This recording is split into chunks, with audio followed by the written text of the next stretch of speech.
Assalamualaikum warahmatullahi wabarakatuh. Halo semuanya, apa kabar? Jumpa lagi dengan saya. Di video kali ini saya akan mereview sebuah novel untuk memenuhi tugas UAS Seni Budaya.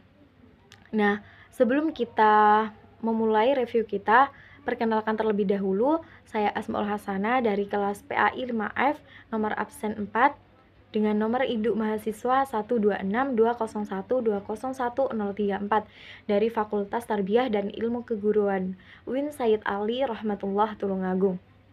Nah, langsung saja kita akan mereview novelnya. Nah, di sini saya akan menceritakan novel yang sangat bestseller banget dan tidak asing lagi bagi kita semua. Yang mana novel ini berjudul Bidadari Bermata Bening. Nah, Bidadari Bermata Bening ini merupakan karya Habibur Rahman El-Shirazi, yang mana beliau itu merupakan seorang novelis terkenal di Indonesia yang mempunyai begitu banyak karya. Nah, novel Bidadari Bermata Bening ini diterbitkan di Jakarta pada tahun 2017, yang mana di dalamnya terdiri dari 337 halaman. Nah, langsung saja, novel ini itu menceritakan tentang percintaan Islami yang ada di sebuah pesantren. Pesantrennya ada di Jawa Tengah. Nah, tokoh utamanya adalah Aina. Aina ini merupakan seorang santriwati sekaligus khodimah yang ada di pesantren.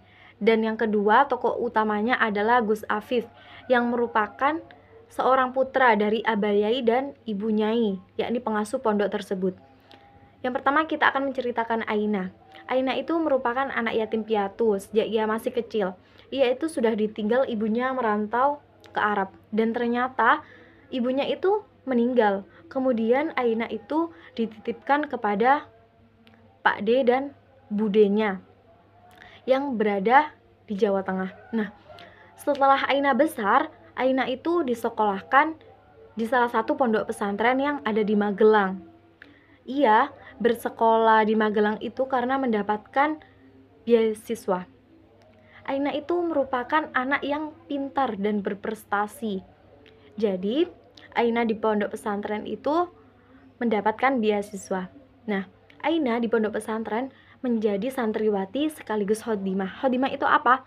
Pelayan pesantren atau pembantu yang melayani di pesantren. Nah, karena Aina merupakan khodimah pesantren, Aina itu harus membantu mencuci baju, membantu bersih-bersih di dalam. Dalam itu rumahnya Abah Yai dan Ibu Nyai tadi ya. Oke. Nah, perlu kita ketahui bahwasannya Abah Yai dan Ibu Nyai itu memiliki dua putra. Yang pertama Gus Afif dan yang kedua adalah Gus Asif. Nah, pada suatu hari itu Aina disuruh oleh Ibu Nyai untuk menemui Gus Afif, yang mana Aina disuruh mencucikan bajunya Gus Afif. Nah, pada saat itu juga Aina itu langsung mengagumi Gus Afif dan mempunyai rasa cinta kepada Gus Afif. Aina itu merasa bahwasannya itu dia itu benar mempunyai rasa, tapi dia itu minder, gak pede gitu ya, minder dan berpikir tidak akan bisa bersatu dengan Gus Afif. Karena apa? Sebab Aina itu merasa dirinya tidak pantas dengan Gus Afif, karena derajatnya Gus Afif itu lebih tinggi daripada Aina, dan Gus Afif juga merupakan putranya Abah Yai dan Ibu Nyai. Sedangkan Aina hanya seorang santriwati biasa dan khodimah pesantren yang sederhana. Namun ternyata Gus Afif itu diam-diam juga mempunyai perasaan yang sama dengan Aina.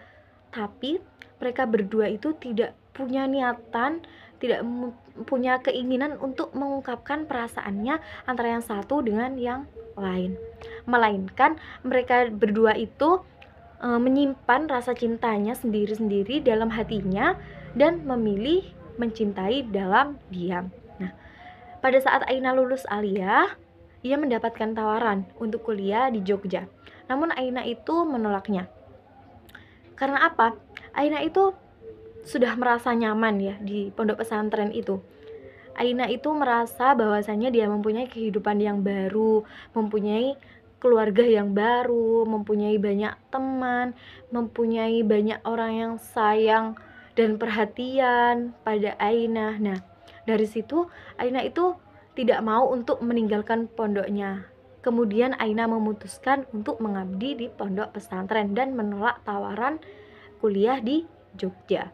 Sedangkan Gus Afif itu melanjutkan kuliahnya di Al-Azhar Kairo, Mesir. Setelah beberapa hari kemudian, ternyata Aina itu sudah menikah dengan orang yang tidak dikenalnya, menikah dengan orang lain, yang mana Aina itu dipaksa oleh Pak De Budinya. Aina dipaksa Pak De Budinya untuk menikahi seorang DPRD. Nah, DPRD itu bernama Yoyo. Nah, Yoyo ini memiliki kepribadian yang sangat buruk. Dia adalah seorang pemabuk, dia seorang penjudi. Dan Aina sebelum menikah dengan Yoyo, Aina itu mempunyai perjanjian. Sebelum menikah dengan Yoyo, dia mempunyai perjanjian kepada Yoyo. Dia harus bisa sholat dan bisa mengaji. Namun apa? Yoyo mengiyakan. Tapi ternyata setelah menikah, Yoyo itu tidak bisa melakukan itu. Jadi Aina itu tidak mau disentuh oleh Yoyo sekalipun, sedikit pun selama menikah. Nah, pada suatu hari Yoyo itu didatangi oleh polisi ke rumahnya. Ternyata Yoyo terkena kasus korupsi yang kemudian Yoyo dipenjara. Aina kemudian mengajukan surat perceraian. Nah, setelah resmi bercerai, Aina itu kan menjadi seorang janda ya, yang kemudian dinikahi oleh Gus Afif. Nah, setelah Aina menikah, Aina itu diajak ke Mekah dan menjadi istri sahnya Gus Afif. Nah, begitu panjang ya cerita perjalanan cintanya Gus Afif dan Aina sehingga mereka bisa bersama. Nah, kesimpulannya, jadi hikmah yang dapat kita ambil, kita petik dari novel ini adalah kita sebagai manusia itu jangan terlalu berharap kepada sesama manusia. Karena apa?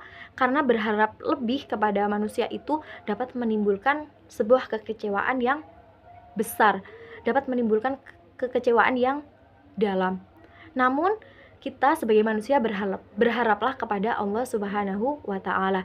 Jika kita berharap kepada Allah Subhanahu wa Ta'ala, maka kita akan diberi kebahagiaan yang luar biasa. Nah, saya ada quotes, jangan khawatir jodoh tidak akan kemana. Sejauh apapun kita pergi, sejauh apapun kita berpisah, jika jodoh, kita akan dipersatukan. Oke, cukup sekian review novel saya hari ini. Sampai ketemu lagi di video berikutnya. Assalamualaikum warahmatullahi wabarakatuh. See you.